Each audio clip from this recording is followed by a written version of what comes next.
সুপ্রিয় দর্শক, আপনাদের সকলকে আমন্ত্রণ জানাচ্ছি বৈশাখী টেলিভিশনের স্বাস্থ্য বিষয়ক নিয়মিত আয়োজন বৈশাখী হেলথের আজকের পর্বে। পুরো আয়োজন জুড়ে আপনাদের সাথে থাকছে আমি ডক্টর ইফা জান্নাত ইফা। আজকে আমরা কথা বলবো নিউমোনিয়া এবং ফুসফুসের বিভিন্ন ডিজিজ সম্পর্কে। এ ব্যাপারে কথা বলার জন্য স্টুডিওতে আমাদের সাথে উপস্থিত আছেন একজন অত্যন্ত জনপ্রিয় এবং বিশেষজ্ঞ চিকিৎসক।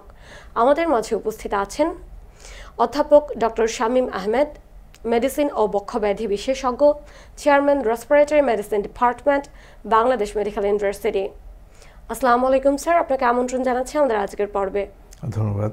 আর সেই সাথে সুপ্রিয় দর্শক যারা দেখছেন আপনাকে ধন্যবাদ। স্যার, যেহেতু আমাদের আজকের টপিকই হলো নিউমোনিয়া এবং ফুসফুসের বিভিন্ন ডিজিজ, তাই শুরুতে আমি আসলে নিউমোনিয়া সম্পর্কে একটু জানতে চাইবো। নিউমোনিয়া বলতে আমরা কি বুঝি এবং প্রাথমিকভাবে আমরা কি কি লক্ষণ একজন রোগীর মাঝে দেখতে পাই? আসলে নিউমোনিয়া এক ধরনের ফুসফুসের ইনফেকশনজনিত রোগ। এটা একটা ভয়াবহ রোগ, কারণ হচ্ছে বলা হয়ে থাকে যে নিউমোনিয়া হচ্ছে ওল্ড ম্যানস ফ্রেন্ড, বয়স্ক মানুষের বন্ধু। কারণ হলো বিভিন্ন রোগে, ক্রনিক যে রোগ হয় অথবা বয়স্ক যারা, প্রায়শ দেখবেন পত্রিকাতে বা বিভিন্ন মিডিয়াতে যে মারা গেছেন উনি নিউমোনিয়াতে ভুগছিলেন। তো নিউমোনিয়া হচ্ছে ফুসফুসের রোগ, এটা আমরা বলি লোয়ার রেসপিরেটরি ট্র্যাক্ট ইনফেকশন, এবং এটার একটা ভয়াবহ রূপ হচ্ছে নিউমোনিয়া, যেখানে বিভিন্ন ব্যাকটেরিয়া, ভাইরাস, এমনকি ফাঙ্গাস এদের দিয়ে এক ধরনের প্রদাহ হয়।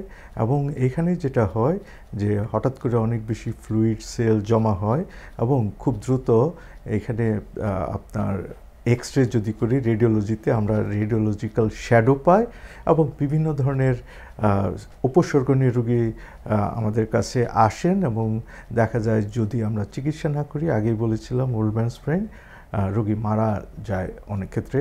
এই জন্য নিউমোনিয়াটা একটা ভয়াবহ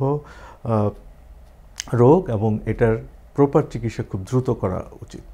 আচ্ছা স্যার, যেহেতু আপনি বললেন it's an old man's friend, তাহলে কেবল কি বয়স্ক মানুষদের মাঝে আমরা নিউমোনিয়া দেখতে পাই নাকি বাচ্চাদের মাঝেও এর প্রবণতা ততটাই বেশি? না, এটা আসলে বলা হয়ে থাকে ওল্ড ম্যানস ফ্রেন্ড, কিন্তু এটা বাচ্চাদেরও হয়। বিশেষ করে 5 বছর বয়সের কম বাচ্চাদের ক্ষেত্রে দেখা যায় যে নিউমোনিয়া প্রকট আকার ধারণ করতে পারে এবং মৃত্যুর কারণ হতে পারে। এছাড়া যারা ইয়াং, বিশেষ করে ইমিউন ডেফিসিয়েন্সি থাকে, শরীরের রোগ প্রতিরোধ ক্ষমতা হ্রাস পায় যাদের, তাদের ক্ষেত্রেও এই নিউমোনিয়াটা হয়।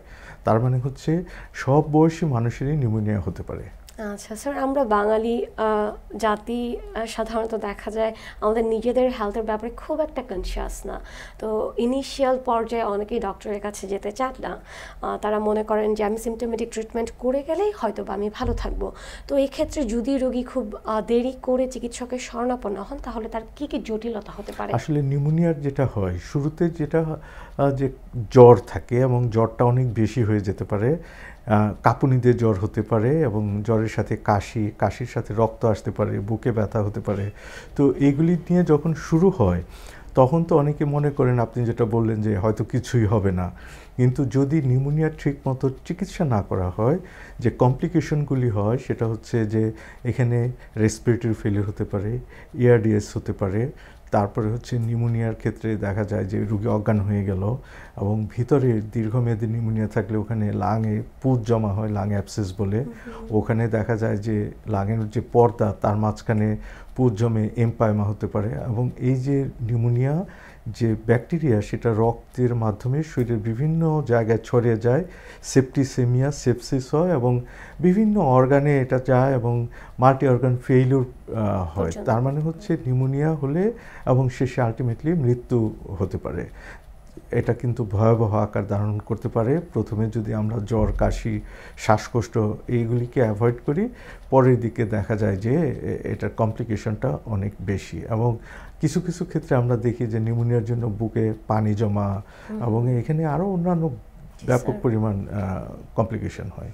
আচ্ছা, তাহলে স্যার এক্স-রের কথা তো আপনি অলরেডি বলেছেন। তো এক্স-রে ছাড়া আর কি কি ইনভেস্টিগেশনের মাধ্যমে আমরা আসলে নিউমোনিয়া ডিজিজটাকে কনফার্মেশন দিতে পারি?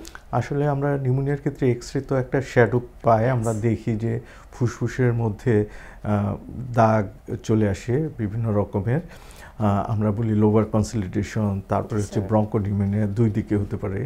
এছাড়া আমরা রক্ত যদি পরীক্ষা করি, রক্তের মধ্যে দেখা যায় যে নিউট্রোফিল কাউন্টটা বেড়ে গেছে এবং ইএসআর বেড়ে গেছে এবং টোটাল কাউন্টটা অনেক বেশি। ব্লাড কালচার যদি করি আমরা অর্গানিজম, যেসব অর্গানিজম দিয়ে, ব্যাকটেরিয়া দিয়ে এইটা হয় সেটা আমরা পেতে পারি। আর এছাড়া অন্যান্য কফ যেটা হয়, কফটাকে আমরা কালচার করি, কালচার করে আমরা অর্গানিজম পাই। আরও টেস্ট আমরা করি, যেমন এবিজিটা করি, যে রক্তের মধ্যে অক্সিজেন, কার্বন ডাইঅক্সাইডের পরিমাণ কেমন, সিআরপি একটা পরীক্ষা আছে সেটা আমরা দেখি, প্রোক্যালসিটোনিন কিছু পরীক্ষা, অর্থাৎ রক্ত, কফ, এক্স রে, এরকম নানা ধরনের পরীক্ষা নিরীক্ষা আছে। এগুলি করে আমরা নিউমোনিয়া কারণটা খুঁজে বের করি, নিউমোনিয়া হয়েছে কিনা সেটা জানি, এবং একই সাথে কমপ্লিকেশন আছে কিনা সেটাও আমরা, যে বিভিন্ন ধরনের সমস্যা হয়, জটিলতা তৈরি হয়, এবং সেগুলি দেখে আমরা একটা চিকিৎসার একটা প্ল্যান করতে পারি যে কী করা উচিত। স্যার, এই পর্যায়ে আমি আসলে চিকিৎসা সম্পর্কে জানতে চাইবো আপনার কাছে। নিউমোনিয়ার চিকিৎসা কি ধাপে ধাপে করা হয়, বা কি কি রুলস অ্যান্ড রেগুলেশন আসলে ফলো করা হয়? আসলে নিউমোনিয়ার ক্ষেত্রে আমরা যেটা হয় যে প্রথমে আমরা দেখি যে নিউমোনিয়াটা কি এটা বাসায় আমরা চিকিৎসা করব নাকি হসপিটালে ভর্তি করব, এটা একটা অ্যাসেসমেন্ট। আর ট্রিটমেন্টের মধ্যে প্রাথমিক কিছু উপদেশ থাকে, যেমন বাসায় বিশ্রাম নিতে হবে, প্রচুর পরিমাণে তরল পানি খেতে হবে, বা দরকার হলে স্যালাইন আমরা দেয়। নিউমোনিয়াতে কিন্তু বুকে প্রচণ্ড ব্যথা হতে পারে, প্লুরাইটিক চেস্ট পেন হয়, খুব ব্যথা, তীব্র ব্যথা, সেই ক্ষেত্রে পেইন কিলার আমরা দেই। আর যদি শ্বাসকষ্ট থাকে তাহলে অক্সিজেন, অনেক সময় রোগী সাইনোসিস হয়ে যেতে পারে, অক্সিজেন আমরা দেই।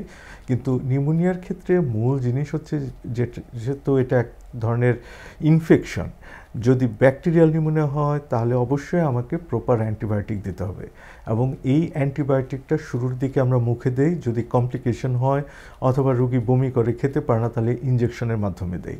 এবং অ্যান্টিবায়োটিক শুধু দিলে হবে না, অ্যান্টিবায়োটিকটার সঠিক মাত্রা, সময় এবং কোন অ্যান্টিবায়োটিকটা এই ব্যাকটেরিয়াকে মারতে পারে, আমরা বলি সেন্সিটিভিটি, সেটাও কিন্তু খুবই জরুরি বিষয়। আমরা অ্যান্টিবায়োটিক দিলাম কিন্তু দেখা গেল নিউমোনিয়া রেজিস্ট্যান্ট, ওই ব্যাকটেরিয়াটা কোনো কাজে আসবে না। এটা অনেক সময় দেখা যায় যে এই নিউমোনিয়াটা আসলে ব্যাকটেরিয়াল না, অন্যান্য কারণেও কিন্তু নিউমোনিয়া হয়। ফাঙ্গাল হতে পারে, ভাইরাল হতে পারে। একটা টার্ম আছে pneumonia in immuno compromised host, যারা ক্যান্সার পেশেন্ট, কিডনির রোগী, তাদের ক্ষেত্রে দেখা যায় এমন সব অর্গানিজম দিয়ে নিউমোনিয়াটা হয়, সচরাচর হয় না। একটা টার্ম ব্যবহার করা হতো আগে, অ্যাটিপিক্যাল অর্গানিজম, এটা অথবা আমাদের শরীরেই থাকে বিভিন্ন অর্গানিজম, লুকিয়ে থাকে বা সাধারণভাবে থাকে, তারাও কিন্তু যখন ইমিউনিটি কমে যায় তখন নিউমোনিয়া করতে পারে। তার মানে হচ্ছে আমাকে এই ধরনটা দেখে বুঝে শুনে তারপরে আমাকে এই কোনটা আমি দিব, অ্যান্টিব্যাকটেরিয়াল অথবা অ্যান্টিফাঙ্গাল অথবা ভাইরালের জন্য, এগুলি আমাকে মাথায় রাখতে হবে।